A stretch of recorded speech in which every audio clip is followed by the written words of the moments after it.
નમસ્કાર ખેડૂત મિત્રો, સ્વાગત છે તમારું ખેડૂત ચેનલની અંદર। આજે તારીખ 19 માર્ચ 2025 ને વાર બુધવાર।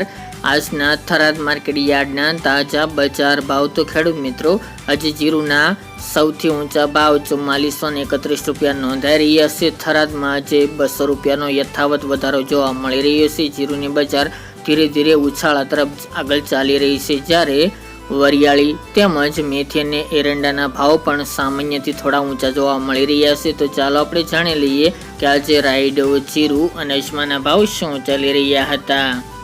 ખેડૂત મિત્રો, આજના થરાદ માર્કેટ યાર્ડના ભાવ જોઈએ તો જીરું 3500 થી 4431 રૂપિયા, રાયડો 1000 થી 1105 રૂપિયા, એરંડા 1230 થી 1280 રૂપિયા, મેથી 1000 થી 1612 રૂપિયા, રાજગરો 1020 થી 1132 રૂપિયા, ઈસબગુલ 2200 થી 2600 રૂપિયા, ધાણા 1000 થી 1151 રૂપિયા, વરિયાળી 1250 થી 1411 રૂપિયા અને બાજરી 521 થી 602 રૂપિયા। તો ખેડૂત મિત્રો, આ તાજના થરાદ માર્કેટ યાર્ડના તાજા બજાર ભાવ।